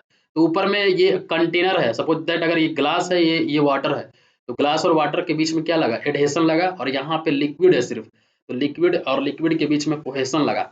तो एडहेशन ज्यादा लगा, इसीलिए एडहेशन की तरफ बढ़ा, मतलब ऊपर की तरफ राइज किया, तो यहाँ पे कैपिलरी राइज हुआ, एडहेशन ज्यादा हुआ। क्योंकि ग्लास और ये आपका वाटर है उसके बीच का फोर्सेस ज्यादा लगा, लेकिन यहाँ पे कम लगा, इसलिए यहाँ पे राइज नहीं, नीचे नहीं आया। तो इस केसेस में, राइज के केसेस में क्या होता है, राइज के केसेस में जो आपका सरफेस बना वो कुछ इस तरह से बना, सरफेस जो है ये इस तरह से बना। तो इस सरफेस, इसको हम क्या बोलते हैं, इस कॉनकेव बोलते हैं। ये क्या है, concave top surface, top surface जो है कॉनकेव है। ये जो टॉप सरफेस, टॉप से आप देख रहे हैं, टॉप से आप देख रहे हैं, आपको क्या दिख रहा है, कॉनकेव दिख रहा है, ठीक है। तो यहाँ पर राइज हुआ, तो राइज में आपको याद क्या रखना है कि थीटा जो है लेस देन 90 डिग्री होता है, एडहेशन ज्यादा होता है, और आपको ऊपर से कॉनकेव दिखेगा। कॉन्वेक्स ये वाला पोर्शन है, कॉनकेव ये वाला पोर्शन है, ठीक है।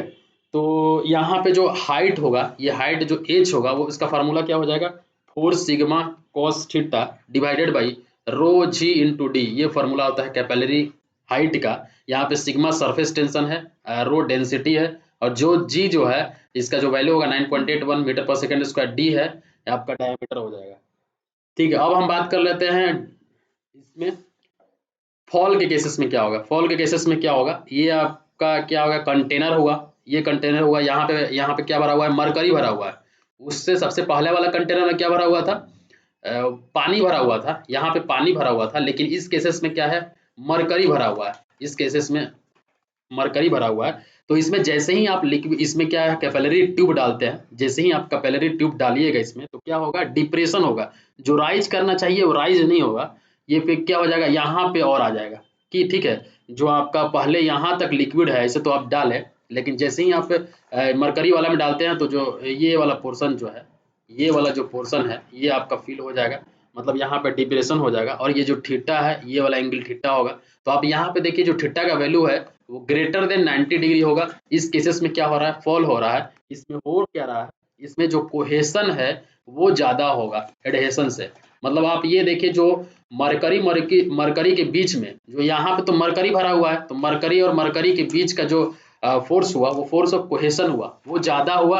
और जबकि ये क्या है, ग्लास है, और ग्लास और मरकरी के बीच मतलब एडहेशन ज्यादा नहीं है, एडहेशन ज्यादा रहता तो ऊपर की तरफ जाता, लेकिन ये नीचे की तरफ और फॉल हुआ है। पानी तो इतना था, फॉल करके कहाँ चला गया, इतना तक, इतना में ही सिमट गया। तो यहाँ पे कोहेशन ज्यादा हो गया एडहेशन से, यहाँ पे थीटा का वैल्यू भी ज्यादा हो गया, और ये जो हाइट जितना ये फॉल हुआ है, यही हाइट फॉल हुआ है, तो इस फॉल हाइट का फॉर्मूला उसी से निकाल सकते हैं। 4 sigma cos theta divided by rho G into D. Theta जो होगा यहाँ पे मरकरी और ग्लास ट्यूब के केसेस में जनरली जो थीटा का वैल्यू होता है वो 28 डिग्री होता है। मरकरी और ग्लासेस के केसेस में, मरकरी और ग्लासेस के केस में जो थीटा का वैल्यू होता है वो कितना होता है? मरकरी और ग्लास के केस में थीटा का वैल्यू 128 डिग्री होता है और थीटा इक्वल्स टू 0 होता है किस केसेस में? अगर वाटर है और ग्लास है, वाटर और ग्लास का इंटरफेस है तो थीटा इक्वल्स टू 0 होगा। केरोसिन और ग्लास का जब इंटरफेस होता है तो थीटा इक्वल्स टू 26 डिग्री होता है। अगर आपका केरोसिन रहेगा और ग्लास का इंटरफेस रहेगा तो थीटा का वैल्यू कितना हो जाएगा? 26 डिग्री हो जाएगा। ठीक है, यहाँ तक क्लियर है? यहाँ तक क्लियर है, मतलब H इक्वल्स टू क्या हो जाएगा? 4 sigma cos theta by rho G D हो जाएगा। मतलब हम यहाँ पे देखें जो कैपिलरी हाइट हुआ, चाहे वो राइज हुआ चाहे फॉल हुआ, 4 sigma cos theta by rho into G into D हुआ। हम इसको 4 into T by rho G D भी लिख सकते हैं। अगर यहाँ पे थीटा का वैल्यू, थीटा जो है वो आपका एंगल ऑफ कॉन्टेक्ट है, एंगल ऑफ कॉन्टेक्ट है और थीटा 0 होगा किसके लिए? वाटर के लिए 0 होगा। तो एच यहाँ पे जो कैपिलरी हाइट है वो inversely proportional to particle size है, इन्वर्सली प्रोपोर्शनल टू डायमीटर है। तो यहाँ पे H1 बाई H2 अगर देखा जाए तो D2 बाई D1 ये एक रिलेशन आ गया। H1 by H2 equals to D2 by D1 एक रिलेशन आ गया। इतना आपका कैपिलरी इफेक्ट के बारे में पता चल गया। ठीक है, कुछ पॉइंट है। कैपिलरी तो पता चल गया कि जो कैपिलरी इफेक्ट होता है, कैपिलरी जो इफेक्ट होता है वो कोहेशन और एडहेशन और आपका सरफेस टेंशन दोनों के वजह से होता है, सरफेस टेंशन दोनों के वजह से होता है। जबकि जो सरफेस टेंशन था सिर्फ कोहेशन के लिए रिस्पॉन्सिबल था, कोहेशन उसमें होता था। जबकि कैपिलरी इफेक्ट में क्या होगा? एडेशन और सरफेस टेंशन दोनों होगा। अब एक पॉइंट और लिखिए यहाँ पे, water in a soil is able to rise considerably distance above the ground water table due to capillary action. Capillary action की वजह से क्या होता है? राइज और फॉल होता है। यही चीज हो गया आपका। ठीक है, इतना सारा चीज आपको पता चल गया। अब एक टर्म आपको हम यहाँ पे बताने वाले हैं केविटेशन के बारे में। केविटेशन क्या होता है? केविटेशन क्या होता है? केविटेशन के बारे में एक टर्म, केविटेशन जो होता है वो लो वेपर प्रेशर की वजह से होता है। केविटेशन किसके वजह से होता है? लो वेपर प्रेशर के वजह से होता है। लो वेपर प्रेशर के वजह से होता है। बताते हैं कि लो वेपर प्रेशर क्या है। ठीक है, इस केविटेशन को हम निकालने के लिए थॉमस फैक्टर निकालते हैं। थॉमस फैक्टर, ये इससे क्वेश्चन पूछता है, थॉमस फैक्टर से हम केविटेशन निकालते हैं। थॉमस फैक्टर, और हम यहाँ पे लिख सकते हैं केविटेशन नंबर, और यहाँ पे एक टर्म आता है केविटेशन नंबर जिसको कि हम सिग्मा सी से डिनोट करते हैं। इसका वैल्यू क्या हो जाएगा?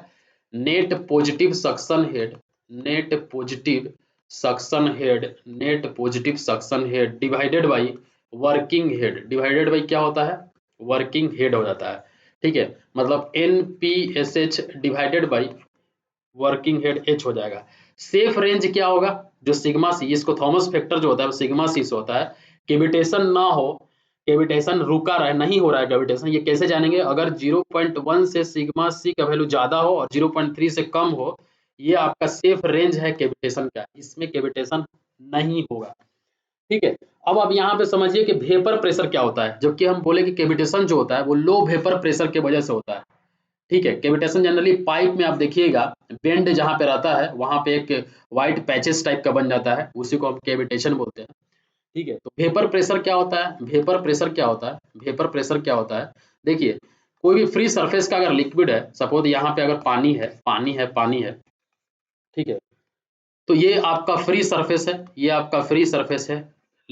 वाटर टेबल जो जहाँ पे स्टार्ट होता है वहां उसको हम लोग फ्री सरफेस बोलते हैं। ठीक है, तो यहाँ से जो लिक्विड मोलिकुल्स है, यहाँ का जो लिक्विड मोलिकुल्स है, ये फिर फ्री सरफेस से होके एयर में चला जाता है। जिस प्रेशर के साथ जाता है, जिस प्रेशर से यहाँ का लिक्विड लिक्विड कन्वर्ट होकर वेपर में ऊपर की तरफ जाता है, उसी को हम वेपर प्रेशर बोलते हैं। ठीक है, तो लिक्विड मोलिकुल्स यहाँ पे हम लिख सकते हैं कि वेपर प्रेशर क्या होता है? Liquid molecules escaping from the free surface to escaping from the free surface to free surface to free surface to air is known as vaporization। जो ऊपर आपका यहाँ पे जो लिक्विड मोलिकुल्स है, यहाँ का जो लिक्विड मोलिकुल्स है, ये फ्री सरफेस का जो लिक्विड मोलिकुल्स है ये वेपर में कन्वर्ट होकर ऊपर की तरफ उड़ जाता है। ठीक है, तो इसी को हम वेपर प्रेशर बोलते हैं, जिस प्रेशर के साथ जाता है। यही अगर लो वेपर प्रेशर रहेगा तो वहाँ पे कैविटेशन आ जाएगा, ठीक है। अगर हम टेम्परेचर इंक्रीज करते हैं तो वेपरेशन क्या होता है, टेम्परेचर अगर इंक्रीज करते हैं तो वेपराइजेशन क्या होगा, वेपराइजेशन क्या होगा, इंक्रीज करेगा। और जो वेपर प्रेशर होता है, जो वेपर प्रेशर होता है, वेपर प्रेशर का जो वैल्यू होता है, वेपर प्रेशर का जो वैल्यू होता है वो कितना होता है, 0 डिग्री सेल्सियस पे 0.063 मीटर होता है, ठीक है। मतलब इसका ये जो वेपर प्रेशर 0.063 मीटर हो गया, और ये हम लिख सकते हैं यहाँ पे 10.336 metre of column of water, 10.36 metre of column of water. अगर जो टेम्परेचर है, टेम्परेचर का वैल्यू अगर 100 डिग्री सेल्सियस हो जाता है तो वेपर प्रेशर का जो वैल्यू हो जाएगा वो कितना हो जाएगा, 10.36 मीटर ऑफ वाटर हो जाता है। 10.336 मीटर, 10.336 मीटर का अगर हाइट का, अगर हम हाइट, कॉलम ऑफ हाइट में अगर हम पानी भर देते हैं तो जितना प्रेशर एग्जर्ट करेगा, जितना प्रेशर एग्जर्ट करेगा वो हो जाएगा आपका vapour pressure at 100 degree Celsius. 0 degree Celsius पे कितना होता है, 0.063 मीटर होता है, ठीक है।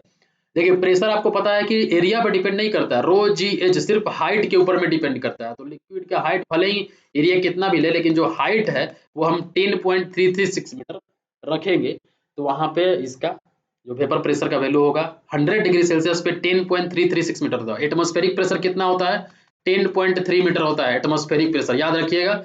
जो एटमॉस्फेरिक प्रेशर होता है वो 10.3 मीटर होता है, ठीक है।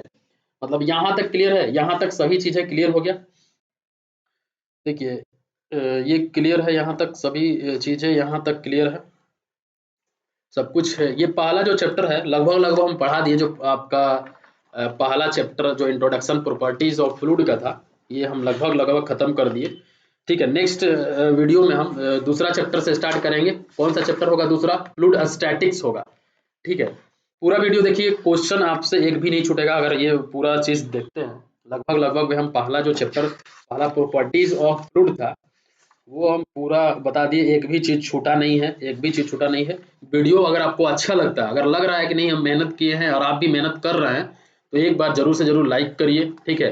चैनल पे अगर आप फर्स्ट है तो सब्सक्राइब कर लीजिए और शेयर करिए। अगर आपका जो भी फ्रेंड सर्किल का जो भी ग्रुप है वो आप उसमें शेयर कर सकते हैं, ठीक है। और डिस्क्रिप्शन में आपको टेलीग्राम का लिंक मिल जाएगा, टेलीग्राम का लिंक मिल जाएगा, आप उसके थ्रू ज्वाइन कर सकते हैं। पेड क्लासेस भी चल रहा है, आप इस नंबर पे संपर्क कर सकते हैं पेड क्लासेस के लिए, इस नंबर पे कांटेक्ट कर सकते हैं। पेपर 2 का सिविल का क्लासेस चल रहा है, ठीक है। Thank you for watching this video, have a nice day.